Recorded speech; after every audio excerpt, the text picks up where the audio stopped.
শুনে থাকি না যে অনেক রকম অনেক কিছু হয়, কে কেমন করছে, কে কেমন কতটা দিতে পারছে, এই জন্য দেখা উচিত। আপনারা এসে দেখে তারপরে আপনারা বলবেন যে কেমন অন্যরকম বা কেমন গল্পটা।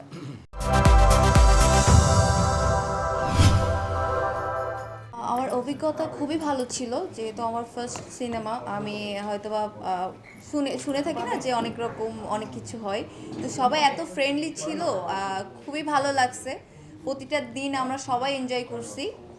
আর অভিজ্ঞতা ভালোই ছিল। আর যে শুক্রবার মুভিটা রিলিজ হচ্ছে, সবাইকে একটা কথাই বলবো, সব টিভি চ্যানেলের দর্শকদেরকে বলবো যে সবাই আমাদের সিনেমাটা দেখবেন। কেমন হয়েছে, কেমন অন্যরকম, এটা দেখার জন্য আসলে আমি বললে তো আমার কাছে তো অন্যরকমই লাগবে। আপনারা এসে দেখে তারপরে আপনারা বলবেন যে কেমন অন্যরকম বা কেমন গল্পটা। আমরা সবাই এখানে নতুন, সবার অভিনয় তো আসলে আমরা কেউই আগে শিখি নাই বা করি নাই। আমিও একদম ফার্স্ট টাইম। আমার কথা শুনে হয়তো বা বুঝতে পারতেছেন যে আমার কথা বেঁধে বেঁধে যাচ্ছে, কথা প্রপার বলতেও পারতেছি না, নার্ভাস লাগতেছে। তো আমরা সবাই অনেক নতুন।